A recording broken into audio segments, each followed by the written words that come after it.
na kuitegemea Torati na kujisifu katika Mungu na kuyajua mapenzi yake na kuyakubali mambo yaliyo bora, nawe umeamrishwa katika Torati na kujua hakika ya kuwa wewe mwenyewe u kiongozi wa vipofu, mwanga wa walio gizani, mkufunzi wa wajinga, mwalimu wa watoto wachanga, mwenye namna ya maarifa na ya kweli katika Torati.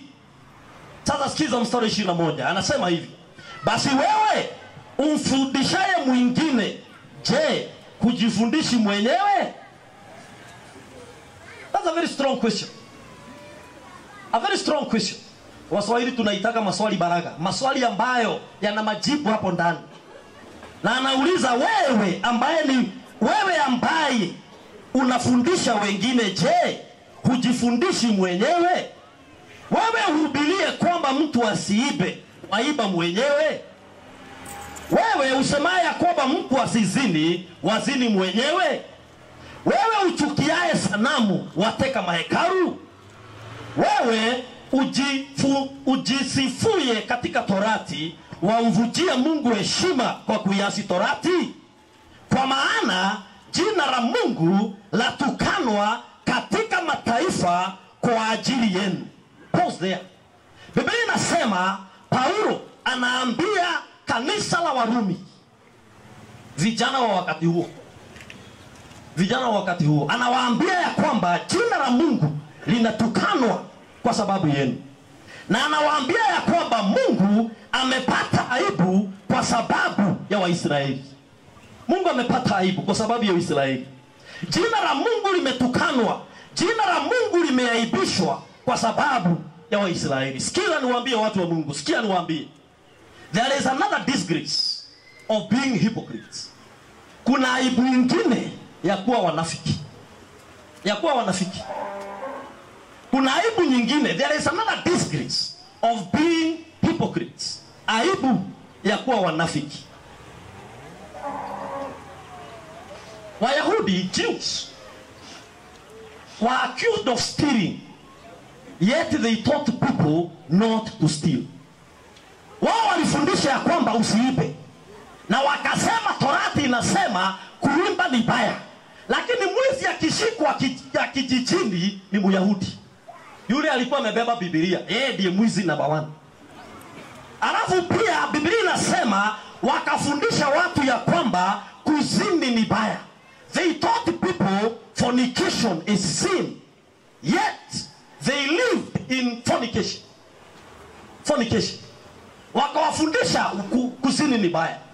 Lakini waliposhikwa wale watu ambao ni mafisi, walikuwa mafisi namba 1. Yet they are the people who are teaching wengine kuiba ni baya. Na wakawaambia wengine ya kwamba msiabudu sanamu kwa sababu ibada ya sanamu ni baya. Lakini wao wenyewe walikuwa wanaabudu sanamu. Na maandiko inasema wakafundisha watu wengine ya kwamba lazima tutunze sheria ya Mungu, lakini wao wenyewe walikuwa wanavunja sheria. Na Paulo akawaandikia, akawaambia, kwa matendo yenu na mienendo yenu jina la Mungu limeaibishwa, jina la Mungu limepata fedheha, jina la Mungu limepata kutukanwa kwa sababu yenu. Na nataka niwaambie hata siku ya leo, hii shida haikuisha na Warumi. Hii shida hii mpaka leo, mpaka kanisani.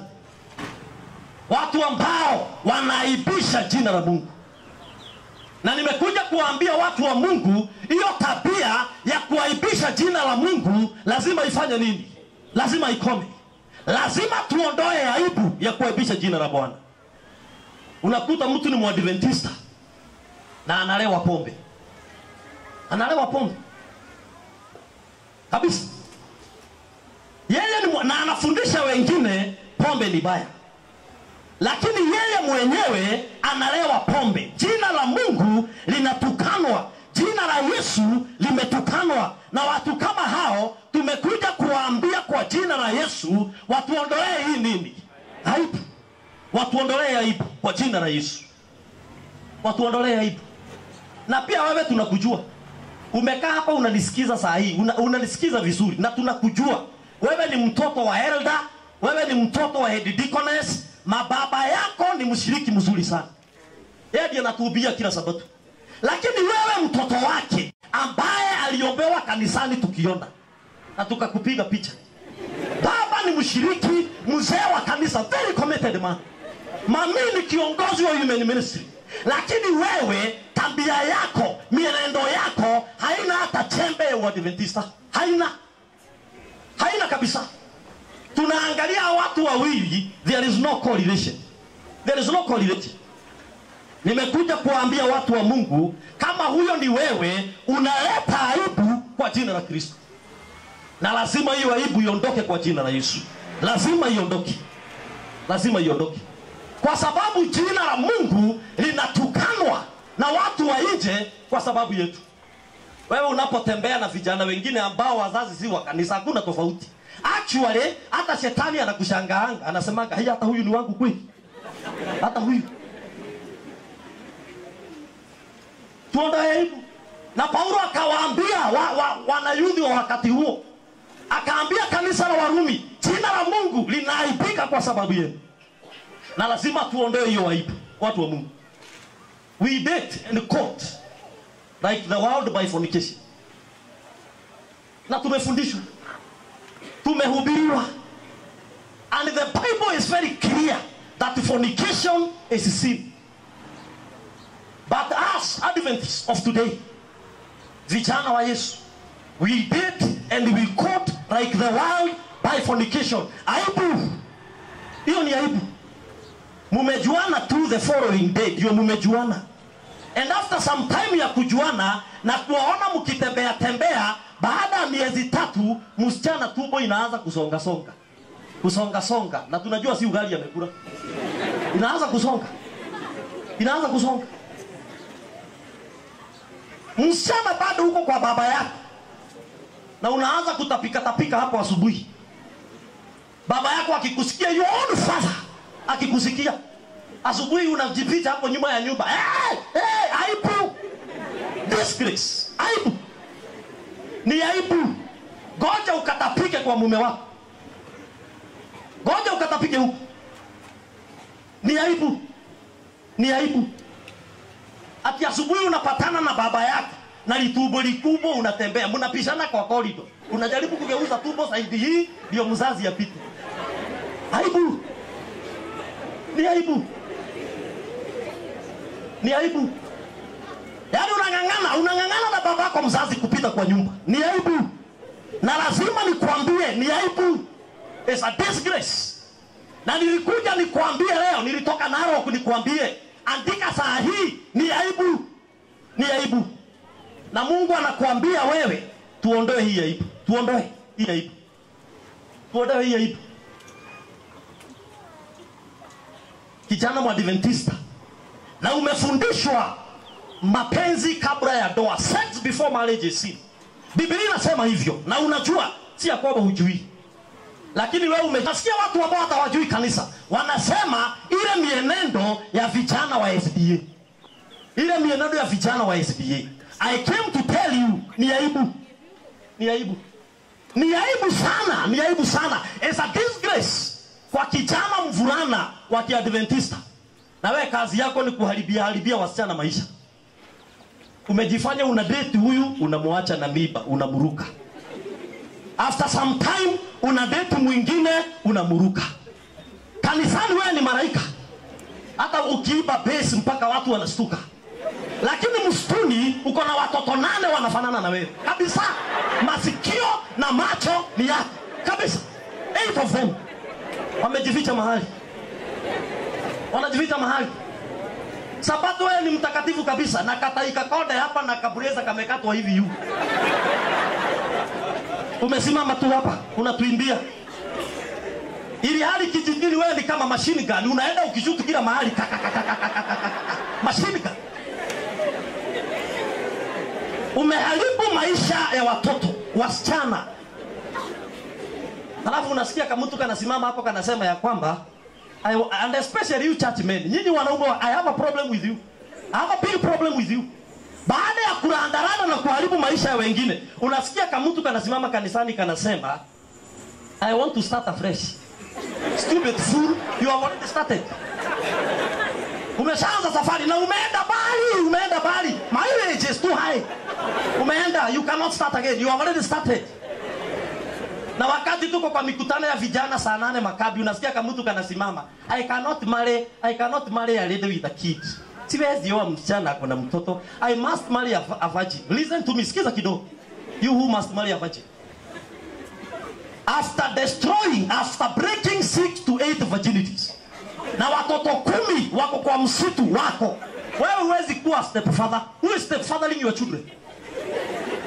No, ni sawa, wewe huwezi oa. Now you are ready to marry a virgin. After kurukaruka kila siku. Who will stepfather? Nani ataoa hawa watoto ambao wanafanana na wewe? If I was you, kama ningekuwa wewe, ningefuga tu macho niambie Mungu anisamehe.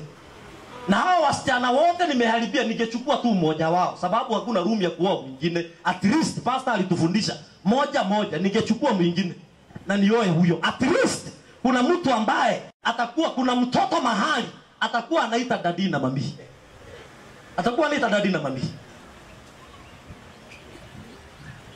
I have a message for you. Na Mungu anasema hiyo ni aibu. Uzuri hatutakupata. Hatutakujua sababu hakuna mahali imeandikwa. Lakini mbinguni aibu yako iko mbele za Mungu na iko mbele za malaika. Na nilikuja kusema ya kwamba lazima tuondoe hiyo aibu kwa jina la Yesu. Lazima tuondoe hiyo aibu. Na kama unakasirika na hii mahubiri, rudi darasa ya ubatizo. Go back to baptism of grace. Rudi darasa ya ubatizo. Sababu inaonyeshana ile level ya ubinadamu iko ndani ya moyo wako. You are just masquerading here as a Christian. Tunafikiria tuko wengi na kuna mahali tunaenda. Ukikasirika sana, chukua vitabu, enda nyumbani, next Sabbath rudi darasa ya ubatizo uokoke. We must address this issue of immorality among young people. Because it's a disgrace in the church of God. Ni aibu. Unakuta kwa choir, youth choir, and somebody has engaged with half the choir. Na sasa kwa choir watu wamekosana. Huyu na huyu wamekosana. Alafu unasikia kama mtu kanasema, siku hizi sijikiangi kuimba. We, tabia zako tunakujua. Unajua? Tumekuonea mbali. Na ujumbe unasema ni aibu. Na ni lazima hiyo aibu tuiondoe kwa jina la Yesu. Lazima tuondoe hiyo aibu. Na nimewaambia watu wa Mungu, ni aibu. Kanisa la Mungu linaaibika. Jina la Mungu linaaibishwa. Because we have pregnancies before marriage among youth being conceived in church meetings and trips. We have pregnancies among our young people, among our youth, being conceived in church meetings and church trips. Yet you are singing, we are going to heaven. Unaenda mbinguni ukielekea wapi? Ni aibu. Tunaattend mkutano wa vijana mahali, na baada ya miezi 9 unasikia kuna kamtoto kamezaliwa kanaitwa Kampoli. After 9 months. Ni aibu. And again we attend another meeting. Tunaenda meeting nyingine, and after 9 months unasikia katoto kingine kanazaliwa kanaitwa Youth Congress. Ni aibu. Na tunaenda mkutano mwingine, unasikia mtoto mwingine anazaliwa miongoni mwa vijana anaitwa SDA Youth Rally. Ni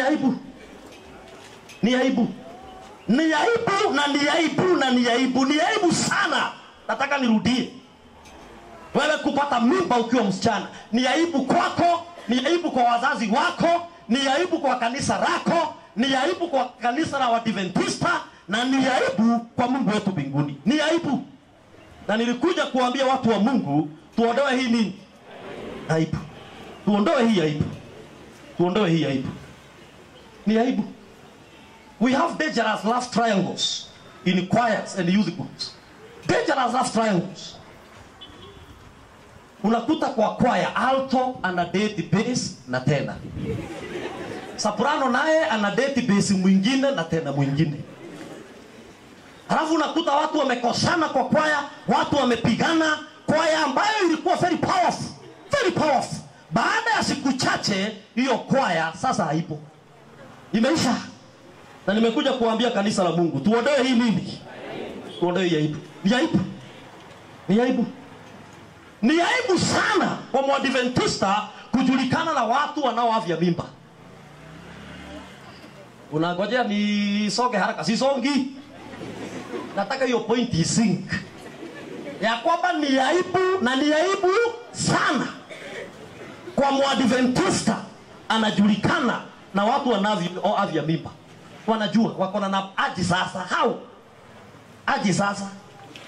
Wewe ni MSDE, Mwadventista, ili hali watu wanaoavya mimba wana namba yako. Either wewe ni broker wa kuwapelekea customers, ama umeavya mingi mpaka wakakuzoea. At 17 and you are using abortion as a contraceptive method. Aibu. Ni aibu.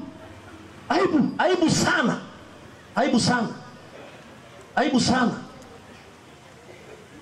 Alafu mkikutana na wao, hata ukipiga simu hawaulizi ni nani. Ukipiga simu ikilia wanasema sema customer, sema customer, na umepotea sababu wamekuzoea. Ni aibu. Ni aibu sana kwa kijana Mwadventista kujulikana na receptionist wa guest house. Guest house receptionist wanakujua. Wanakujua. Receptionist wa guest house na lodgings wanakujua. Mkikutana jiani tu wanakusalimia, habari yako? Habari. Hapo tunakuuliza huyo ni nani? Hii ni watu tu, hii ni watu. Watu tu wako hapa. Alafu wanakuuliza, "Hey, na siku hizi umepotea. Tumekumiss." Yaani ukiingia kwa hoteli, kwa guest house, kwa Airbnb, wifi inashika tu direct, imeshika. Ilikuzoea. Ilikuzoea kabisa. Kabisa. Hata hakuna password, wifi inaingia. Yaani watu wakikuona walikuzoea. Ukifika tu hapo wanakuuliza. Yaani wakikuona tu wanakwambia, "Haya, hey, karibu sana." Alafu wanakuuliza kama kawaida, because they already know what to do. They are only surprised that kwamba you keep changing people like hata kame. Sio ndio kitu tu inawasumbua. Lakini wanakujua, wanakuelewa. Ni aibu. Ni aibu. Na nimekuja kuambia watu wa Mungu ya kwamba hiyo aibu lazima tufanye nini watu wa Mungu? Tuiondoe. Lazima tuiondoe. Tuondoe hii aibu. Tuondoe. Ni aibu sana kwa Waadventista. Tunafundisha wengine kutunza Sabato. Kwa crusade tuko kwa pulpit. Sabato, Sabato, Sabato, ili hali wewe hutunzi. Friday jioni uko kwa soko. Saturday asubuhi uliamkia kununua vitu. Unaingia kanisani saa 5. Hata huna aibu. Huna aibu.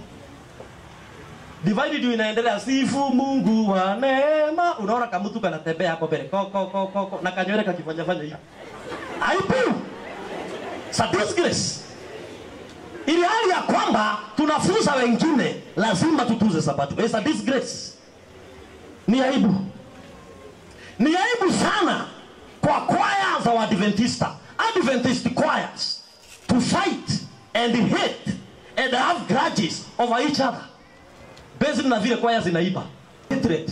Na hii kwaya ikisimama, wimbo yao moja inatuambia kupenda maadui. Na walikaso mkutano kwa sababu kuna kwaya ingine labda sijui. Ni aibu. Ni aibu. Unasikia kwaya zinazozania wimbo. Huu wimbo ni wetu, sijui ni sisi tulifanya. I thought singing is about evangelism. Ni aibu. Na nimekuja kuambia kwaya zetu ambazo Mungu amebariki, hiyo aibu lazima tufanye nini watu wa Mungu? Tuiondoe. Lazima tuiondoe. Lazima tuiondoe kwa jina la Yesu. Ni aibu. Na ni aibu sana Waadventista tunapoenda harusi tunazibadilisha na zinakuwa ni mahali ya kusifu ibilisi. Unangoja niende haraka, siendi, niko hapa. I'm there.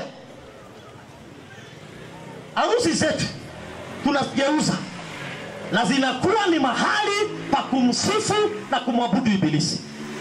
Ili hali ni harusi za Waadventista. We dance into secular songs. Na tuna invite DJ na MC ambaye hajawahi kanyanga hii kanisa. Na ukimwangalia vizuri macho bagi kabisa, bagi tupu. Ndio tunaleta kwa madhabahu. Kwa harusi. Alafu unasikia mtu ako na microphone hana aibu, anasema pastor mtuvumilie kidogo, ni hii siku tuko nayo tu, ikipita hatuna ingine. Haimaanishi Mungu hayuko hapo. Na hiyo tabia ni mbaya na tutazihubiri mpaka Yesu atakaporudi. Tutazihubiri. Na nawada sasa siku hizi vijana wengi wamehamisha maharusi kanisani. Unataka kuzifanyia kwa garden. Niko na wedding garden. Tunajua kile unatafuta. Na baadaye kitakuramba. Ni aibu.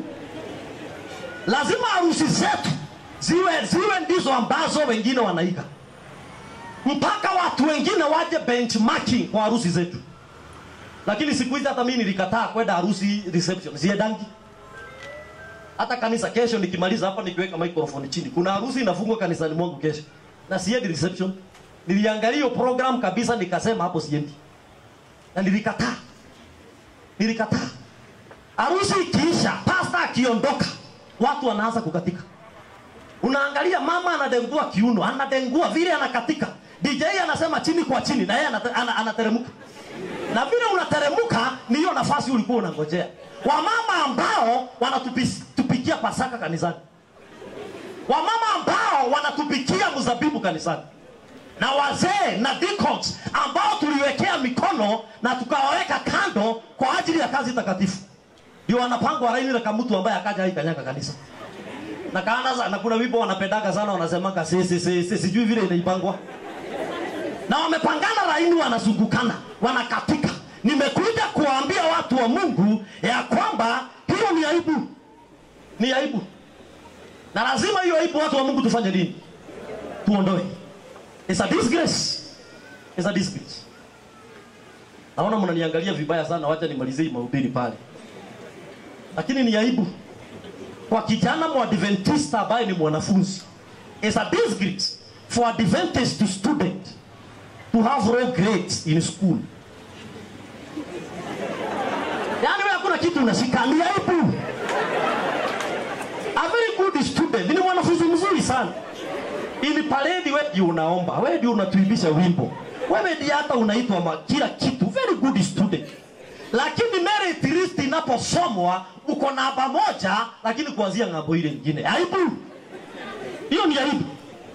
Hiyo ni aibu. Aibu. Na nimekuja kuambia watu wa Mungu hiyo ni aibu. Wewe tu kitu unajua tu ni matching na drills. Yudhieni wiki hii hapa mbele unakaa hapo karibu na unang'ang'ana kukaa wa mwisho ndio tuongoze kumatch. Ukizunguka. Ukizunguka alafu unazungusha watu hapa. Lakini your grades are not matching as you are matching. Ulipojifundisha matching, huku kumbuka kufundisha hesabu matching. Na chemistry, na Kiswahili. Wewe tu unangoja Pathfinder Day. Kitu unajua tu ni tiririti. Hiyo tu ndio kitu unajua. Hakuna kitu kingine. Lakini tukija kwa masomo, yule mtu wa tiririti vanishes completely. Hayuko. Aibu. Hiyo ni aibu. Alafu mtihani ikitokea unasikia kama mtu anasema ni Mungu anajua. Si Mungu. Mungu anasema I will make you what? Head but not tail. I came to tell you nyinyi mko na tabia namna hiyo. Unapojifundisha matching, remember to also to remind your grades also to match. Zikufuate. We must be excellent. Soma katika Biblia. Hiyo Biblia umeshika. Joseph was excellent in Egypt. Daniel was excellent in class. Shadrach, Meshach and Abednego, top in their class. Walijua kuhusu Biblia. Waliuzu kuhusu Mungu. But when it came to the language of Chaldeans, the Bible says they were 10 times better. Lakini wewe tu ni kutuzubua tu hapa kanisani.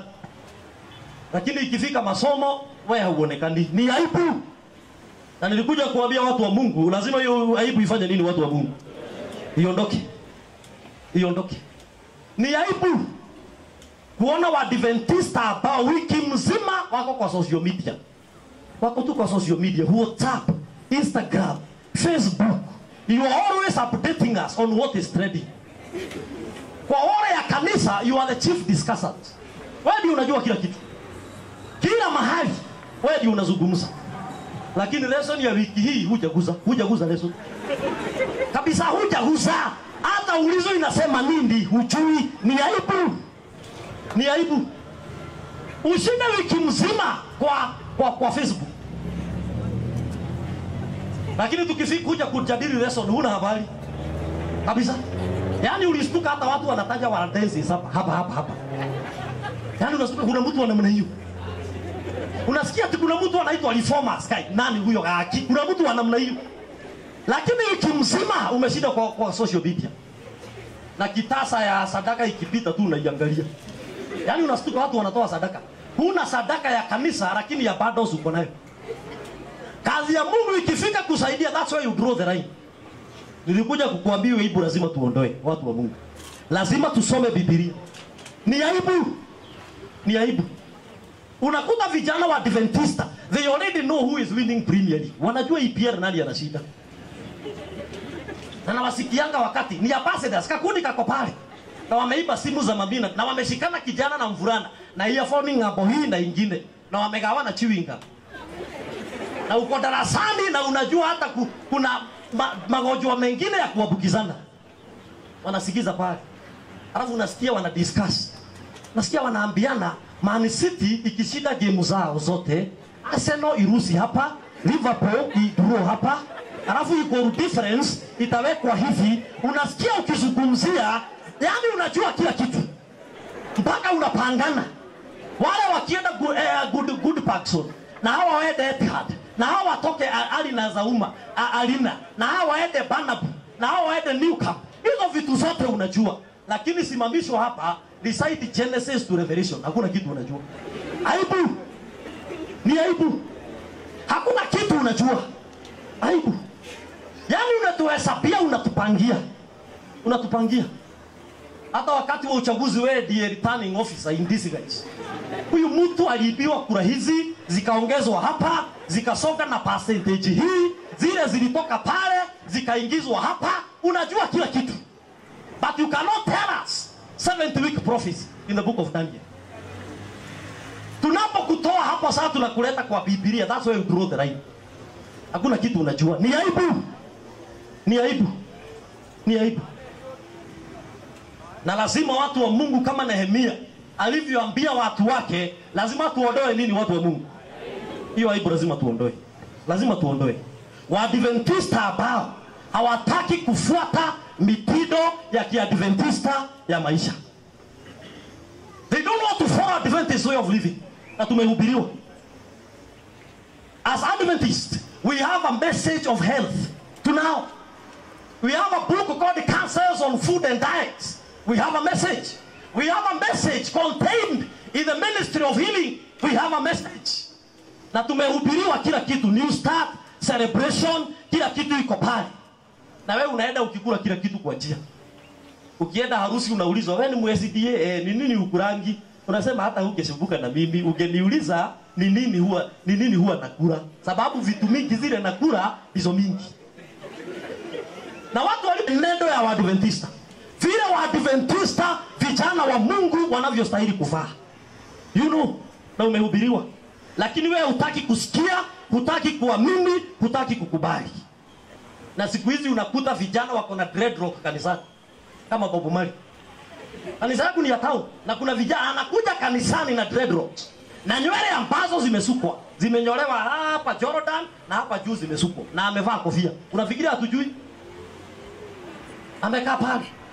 Na mwingine amenyolewa, marangi ziko kwa kichwa zimejaa. Aidha msichana ama kijana. Zimejaa kwa kichwa. Hapa ni red, hapa ni green. Kichwa inakaa rainbow kwa kanisa. Ni aibu. Aibu.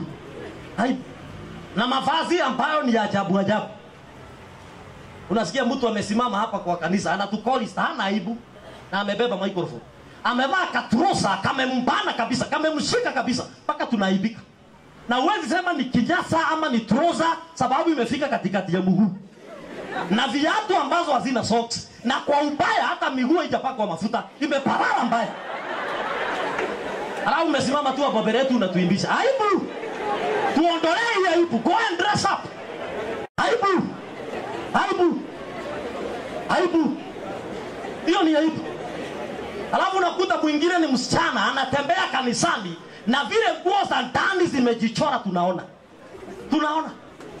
Yaani unatembea na unapita pita mbele ya watu na tunaona nguo zote umevaa. Actually hata tunaweza zihesabu. Vile unakaa. We have already seen most part of your mammary glands. We have already seen. Not because you went looking for them because you have dressed this country. Ni aibu. Ni aibu. Aibu. Na nataka niwaambie watu wa Mungu hiyo ni aibu. Na ni lazima tuondoe hiyo aibu kwa jina la Yesu. Lazima tuondoe hiyo aibu. Na kama Nehemia nimesimama mbele yenu. Nehemia alisimama mbele ya Waisraeli na akawaambia kwa jina la Mungu nyumba ya Mungu inaibika. Hatuwezi kaa hivi. Lazima tujenge ukuta. Tuondoe nini watu wa Mungu? Aibu. Na Paulo akaambia kanisa la Warumi, jina la Mungu limeaibishwa kwa sababu yenu. Na akawaambia lazima tuondoe aibu. Na mimi nilitoka Narok, nikiweka microphone chini na rudi because niko na shughuli zinanikoja. Lakini Mungu anakuongelesha akilitumia na anakuambia ni lazima tuondoe nini watu wa Mungu? Aibu. Niko na pointi mingi sana hapa za kuzungumza. Wacha nimalizie hapo. Lakini wacha niulize. Wangapi pamoja nami katika mkutano huu wanasema kuanzia leo lazima aibu iondoke kwa jina la Yesu? Asante sana. Wangapi kufikia hapa pamoja nami wanasema ya kwamba nimekuwa labda kwa njia moja ama nyingine nikileta aibu kwa jina la Mungu, lakini kwa uwezo wake anipe nguvu na rehema niishi maisha ya kumtukuza. Asante watu wa Mungu, mbarikiwe sana. Nataka tusimame, nataka niombe ninapomalizia.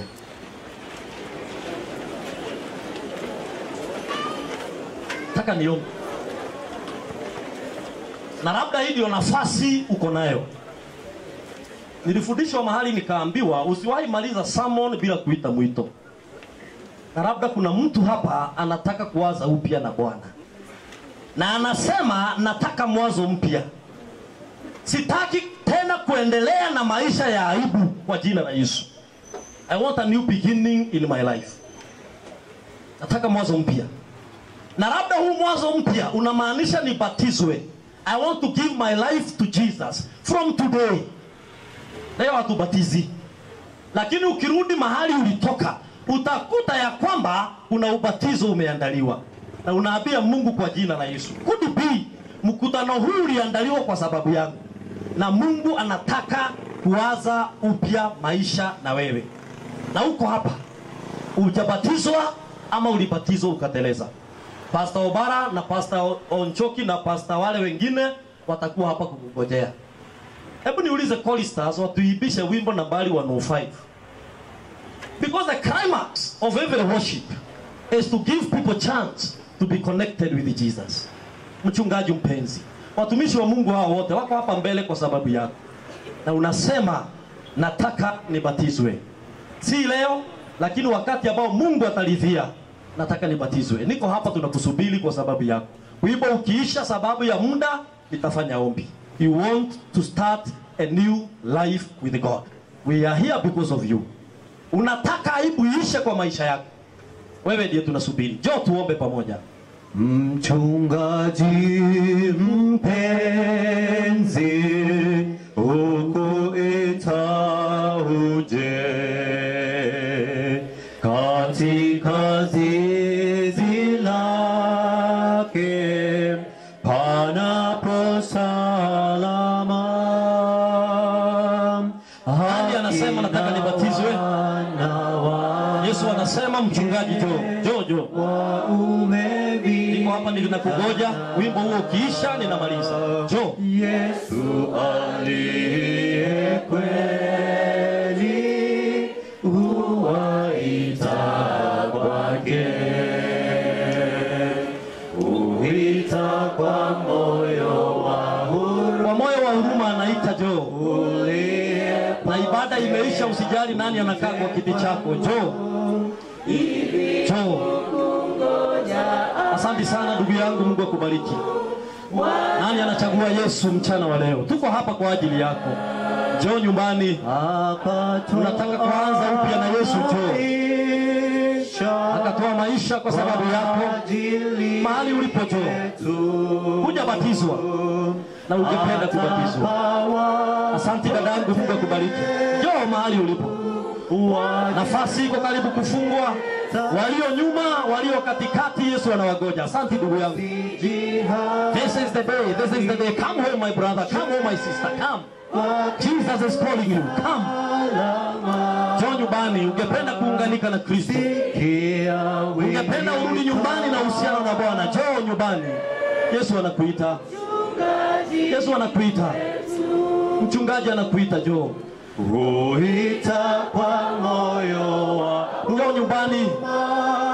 Uliyepotea njoo nyumbani. Sikia hii sauti inakuita. Njoo. You want a new beginning. Wimbo ukiisha tunaomba. Njoo nyumbani. Hujabatizwa, ungependa kubatizwa tena. Hii ndio wakati. Njoo nyumbani. Tusikawi tena adui shetani. This is your chance. Come. Kama nataka nikamaliza niombe. Njoo nyumbani. Nani amebaki? Wimbo ukiisha nitaomba. Taki nikufungie nje, tafadhali njoo nyumbani. Asante ndugu yangu. Kuna mtu hapa, ni wewe tunangoja. Ni wewe tunangoja, usiangalie nani anakuangalia. Utakataaje wokovu wa namna hii? Njoo nyumbani mpendwa, njoo nyumbani, njoo nyumbani. My sister, my brother, come home, come home. Come home. Wa huruma uliyepotea uje kwangu, hivi kukungoja nadumu, Bwana Yesu mchunga. Nataka tufanye maombi, na naamini kila mtu anajua mahali anasimamia. Lakini kwa sababu ya mtu mwingine ambaye amechelewa, nisifungie mtu hapa. You know yourself. This could be the only chance you have. Indulge myself please. Wacha turudie stanza number 3. Na nataka tuibe hii stanza tukifikiria. Nasubiri mtu mmoja hapa afanye uamuzi. Labda huyo mtu ni wewe. Tusikawie tena. Adui hujabatizwa. Kama mwitu bado nakusubiri. Njoo nyumbani. Nataka niombe na wewe ninapomalizia. Njoo. Tunaitwa na Yesu, mchungaji mwema. Yesu anatuita. Ingia zizini panapo nafasi. Njoo nyumbani. Huita kwa moyo wa huruma. Unaita. Mchungaji mwema, umetuita tuingie zizini. Asanti kwa hawa wamesikia mwito. Ni watoto wako, na wanapogojea kuandaliwa ubatizo wa maji, tafadhali Baba wabatize kwa Roho Mtakatifu. Na wasirudi kuketi vile ambavyo wamekuja. Na kama Bwana kuna aibu yoyote maishani, waondolee na wafike na utakatifu wa mbingu. Jina lako na litukuzwe, jina lako na liinuliwe, na jina lako na lipewe sifa. Mungu wa mbinguni, tumeamua kama vijana wa South Kenya Conference, wale tumekuja hapa, ya kwamba lazima tuondoe aibu katika maisha yetu. Na tunaporudi nyumbani, tunaomba aibu iondoke kwa jina la Yesu. Mahali tumekuwa tukikuaimbisha, mahali kanisa lako limeaibika, mahali jina lako limepata jeraha, kwa machozi tunatubu na tunaomba utupe mwanzo mpya kwa jina lako. Tunaomba kwa rehema zako utushikilie, utembee nasi, utuelekeze na utuokoe utakapokuja. Rehema zako zikae kwetu Bwana, neema yako itutoshe, fadhili zako ziwe juu yetu Bwana. Andika majina yetu katika kitabu cha uzima. Na Mungu wa mbinguni, miongoni mwetu hapa kuna mtu ambaye hajajiunganisha na Kristo. Kuna mtu hapa Bwana ambaye hajajitoa kwako, na kuna mwingine alibatizwa na akateresa akarudi nyuma, ako hapa ndani. Lakini sababu wewe ni Mungu wa rehema, ninakuomba tu kama mtumishi wako, hifadhi maisha ya mtu huyo. Na sababu wewe ni Mungu wa nafasi ya pili, mpe nafasi nyingine ya kusikia sauti yako na kujitoa kwako. Rehema zako ziwe kwetu Bwana, utusaidie na tunapojiandaa kurudi makwetu, uwepo wako na utukufu wako utembee pamoja nasi leo na hata milele, kwa jina la Yesu tunaomba tukiamini. Amen. Amen. Authority district, before you leave, you can see me before lunch.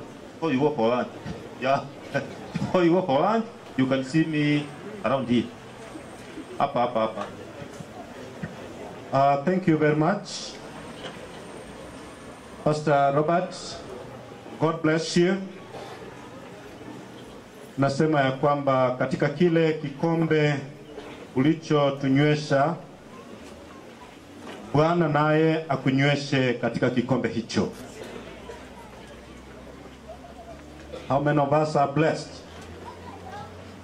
Thank you what Pastor Kahura has brought.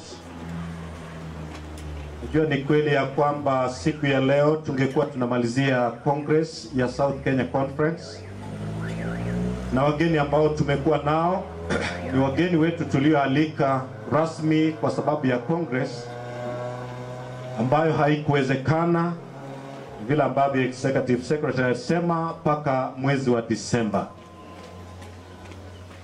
Na ikienda hivi, naona ya kwamba Disemba ikifika, Pastor Kahura, Pastor King, ni kama tutaanza kureserve date. Huenda tutaandika service request mara mbili ili tuweze kumaliza pamoja. Basi we are going to have lunch, na nataka kabla ya hiyo kundi letu la adoration mkuje, kwa sababu atufuati lunch mbali. Actually badala ya kuifuata imeletwa. Ona sasa. Na vijana wetu wa Nyanchwa na ofisi yetu ya vijana, adoration mfanya haraka vijatume tsela. Walimejaribu sana vijana hao. Some of them hawakulala jana usiku kwa sababu walijaribu tu kutengeneza chochote. And so we have the privilege to share in that agape meal, whatever it is. We are not fasting, but we are not feasting also. Ni hapo katikati. Station youth leaders, njoo hapa mbele. Kuja hapa mbele muone Dan hapa. Station youth leaders. And thank you Pastor Kahura for that teaching that nobility is possible, abstinence is possible. We can honor God in our relationships. Now we know that every space is a mission space, and the only missionary at that space is myself. Richard, I don't know if we are ready, because tutaitana sasa. Wala ambao wanaenda, mjue ya kwamba after 45 minutes we are beginning. Najua kuna watu hapa walikuja na waveri wao, lakini haingekuwa vizuri ya kwamba mnaendea Chips Town ikiwa tuna mchele hapa. So we shall be retreating back again in the next 45 minutes. Then we shall have many practical things. Na kwa yetu ya adoration we'll have more songs.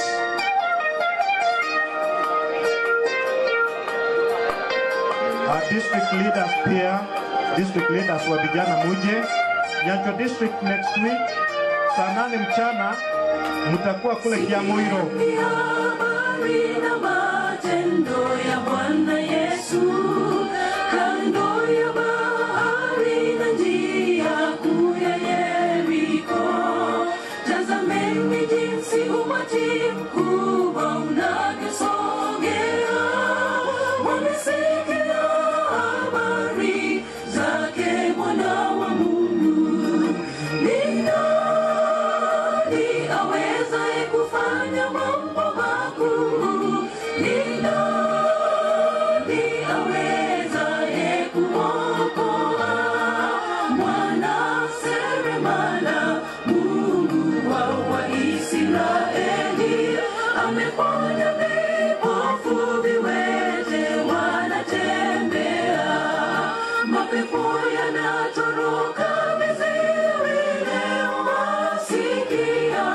Mume wa wajane leo yumo hekaluni, yeye ni mkuu, Mungu astahili heshima. Simba wa Yuda, hakuna linalomshinda. Ni nani awezaye kufanya mambo makuu? Ni nani awezaye kuokoa?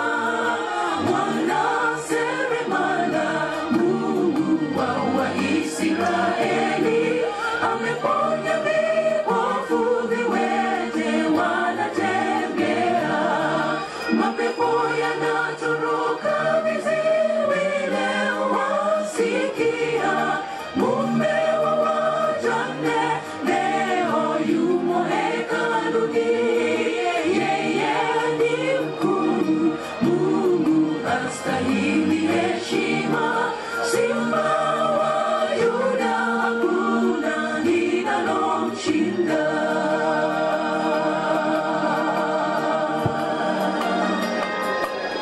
Nyanchwa district youth, Onkebo anawaita hapa kwa kushoto nyuma, kushoto kwangu nyuma.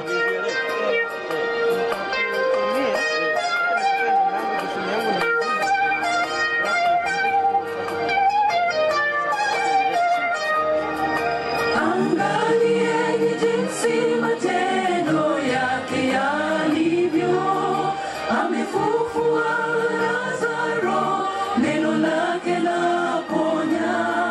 Hata baharini kote pepo zinatulia, amewalisha wenye njaa ya mwili hata neno.